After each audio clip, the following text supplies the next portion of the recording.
Certo dia, da segunda metade do ano do Senhor de 1610, as grandes e amareladas velas do navio São Pedro eram recolhidas e suas âncoras tocavam o fundo de uma bela baía.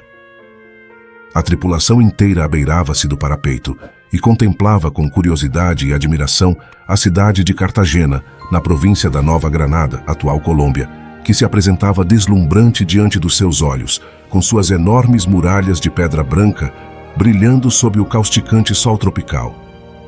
O azul profundo do céu refletia-se nas águas mansas e cálidas do porto, onde se balançava graciosamente um sem número de embarcações de todo tipo e tamanho.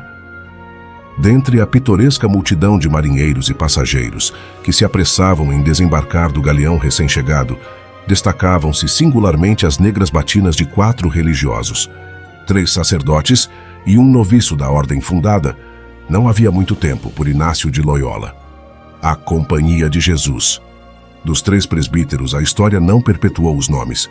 Religiosos desconhecidos, como centenas de milhares que imolaram suas vidas seguindo os passos de nosso Senhor Jesus Cristo, anônimos para os homens e filhos prediletos de Deus.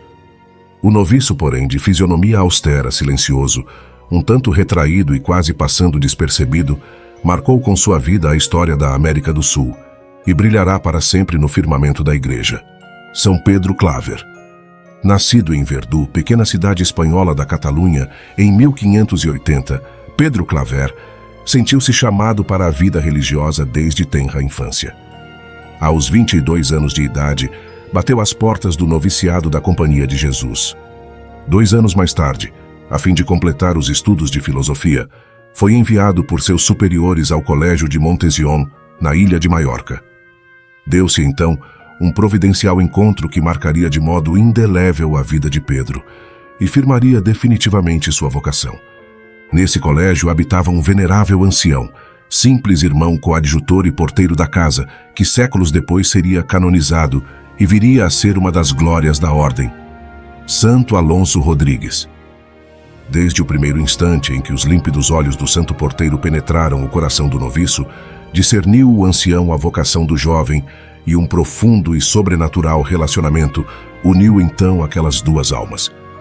O que devo fazer para amar verdadeiramente a nosso Senhor Jesus Cristo? Perguntava São Pedro Claver. E Santo Alonso não se contentava em dar um simples conselho, mas descortinava os ilimitados horizontes da generosidade e do holocausto. Quantos que vivem ociosos na Europa poderiam ser apóstolos na América? Não poderá o amor de Deus sulcar esses mares que a cobiça humana soube cruzar? Não valem também aquelas almas a vida de um Deus? Por que tu não recolhes o sangue de Jesus Cristo? As ardentes palavras do velho porteiro acenderam labaredas de zelo que acabariam por consumir o coração de Pedro Claver. Nessa época, o irmão Alonso foi favorecido por Deus com uma mística visão. Sentiu-se arrebatado até o céu, onde contemplou incontáveis tronos ocupados pelos bem-aventurados, e no meio deles, um trono vazio. Escutou uma voz que lhe dizia: É este o lugar preparado para teu discípulo Pedro como prêmio de suas muitas virtudes e pelas inúmeras almas que converterá nas Índias com seus trabalhos e sofrimentos. No dia 23 de janeiro de 1610, o superior provincial, atendendo a seus pedidos, enviou-o como missionário à tão anelada América do Sul. E no final desse mesmo ano, após longa travessia, aportou na cidade de Cartagena, uma das mais importantes do Império Espanhol do Além-Mar. Terminada sua formação teológica na Casa de Formação dos Jesuítas na província da Nova Granada, recebeu finalmente o sacramento da ordem no dia 19 de março de 1616 e celebrou sua primeira missa diante da imagem da Virgem dos Milagres, a quem professaria sempre uma ardorosa e filial devoção. A cidade de Cartagena constituía, nessa época, um dos pontos principais de comércio entre a Europa e o novo continente, e juntamente com Veracruz, no México, eram os 2 únicos portos autorizados para a introdução de escravos africanos na América Espanhola. Calcula-se que cerca de 10.000 escravos chegavam anualmente a esta cidade, trazidos por mercadores, geralmente portugueses e ingleses, que se dedicavam a este vil e cruel comércio. Esses pobres seres humanos, arrancados das costas da África, onde viviam no paganismo e na barbárie, eram trazidos no fundo dos porões dos navios para serem vendidos como simples objetos e finalmente destinados ao trabalho nas minas e nas fazendas onde, depois de haver vivido sem esperança, morriam miseravelmente sem o auxílio da religião. Converter esses milhares de infelizes cativos e lhes abrir as portas do céu foi a missão à qual Pedro Claver consagrou toda a sua existência.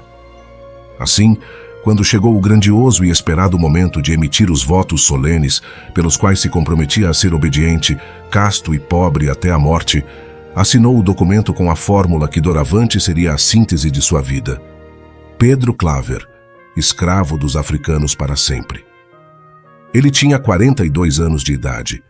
Quando um navio carregado de escravos chegava ao porto, o padre Claver acorria imediatamente numa pequena embarcação, levando consigo uma grande provisão de biscoitos, frutas, doces e aguardente. Aqueles seres embrutecidos por uma vida selvagem e exaustos pela viagem realizada em condições desumanas, olhavam-no com temor e desconfiança.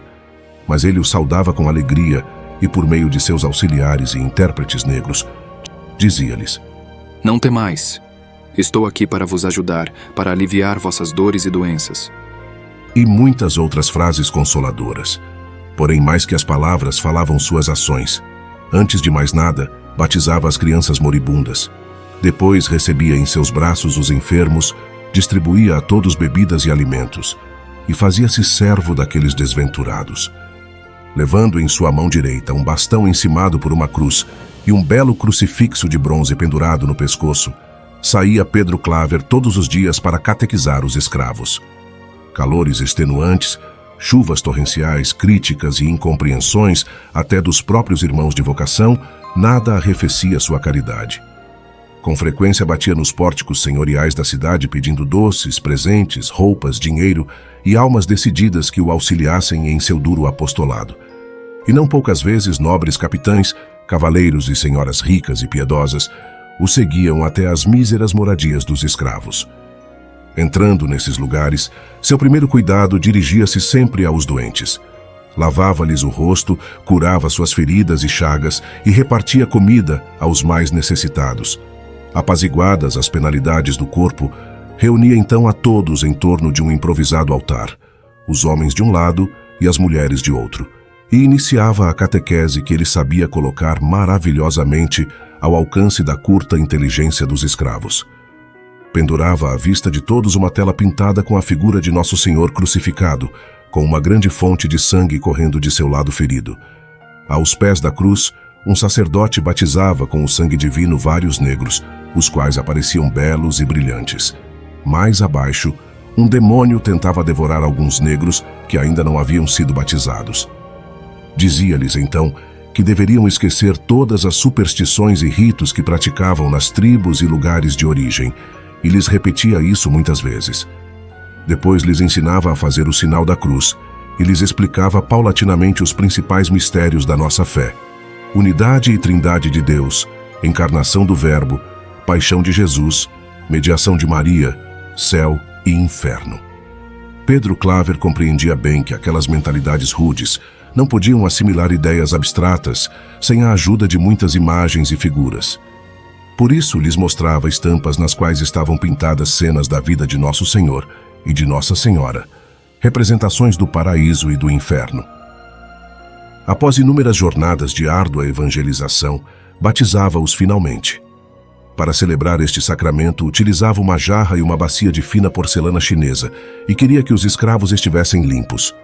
Introduzia seu crucifixo de bronze na água, abençoava-a e dizia que agora aquele líquido era santo e que após serem lavadas nessa água, suas almas se tornariam mais refulgentes que o sol. Calcula-se que ao longo de sua vida, São Pedro Claver batizou mais de 300.000 escravos. Aos domingos, percorria ruas e estradas da região chamando-os à Santa Missa e ao Sacramento da Penitência. Dias havia que passava a noite inteira confessando os pobres escravos. Sua ardente e inextinguível sede de almas era apenas o transbordamento visível das labaredas interiores que consumiam a alma deste discípulo de Cristo. Significativos indícios levantam um tanto o véu que cobriu durante sua vida o altíssimo grau de união com Deus que ele havia atingido.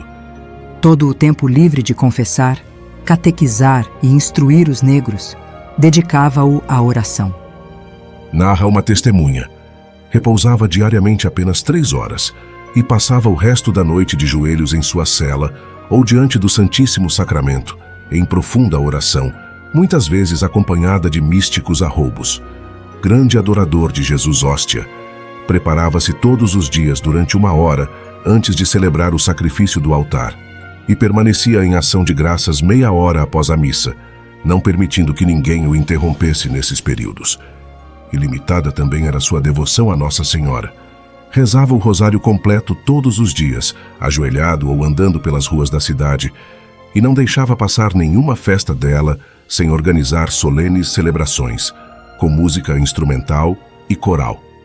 Aquele varão, que tinha passado a vida fazendo o bem, que tantas dores havia aliviado e tantas angústias consolado, teve de padecer, como seu divino modelo, indizíveis tormentos físicos e morais antes de ser acolhido na glória celeste.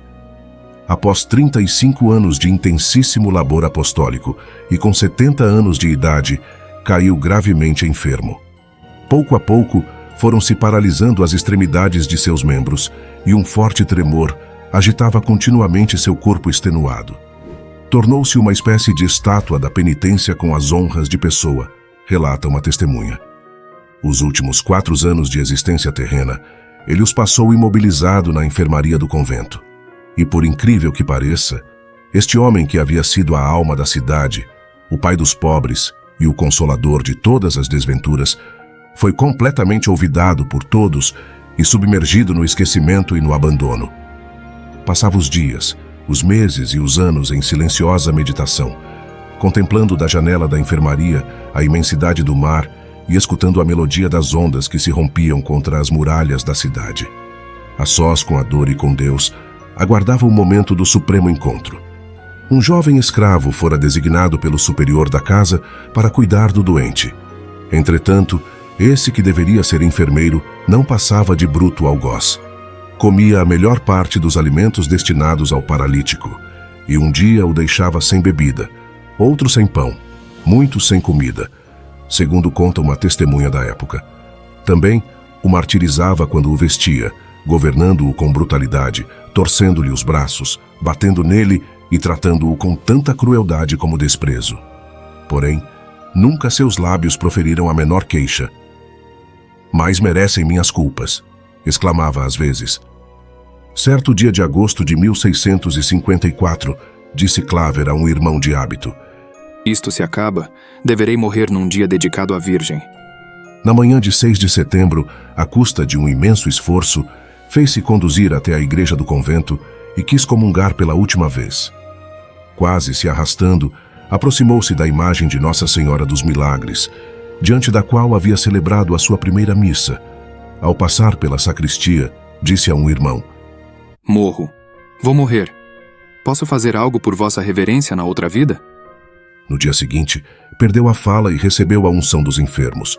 Sucedeu então algo de extraordinário e sobrenatural. A cidade de Cartagena pareceu acordar de uma longa letargia e por todos os lados corria o rumor que o santo havia morrido.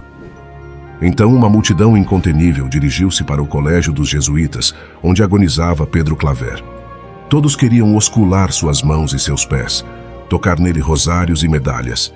Distintas senhoras e pobres negras, nobres, capitães, meninos e escravos desfilaram nesse dia diante do santo, que jazia sem sentidos em seu leito de dor. Só às 9 horas da noite os padres conseguiram fechar as portas e assim conter aquela piedosa avalanche. E assim, entre 1 e 2 horas da madrugada de 8 de setembro, festa da Natividade de Maria, com grande suavidade e paz, o escravo dos escravos adormeceu no Senhor. Ao lembrar-nos do legado de São Pedro Claver, somos convidados a refletir sobre a profundidade do compromisso cristão e o verdadeiro significado do amor ao próximo.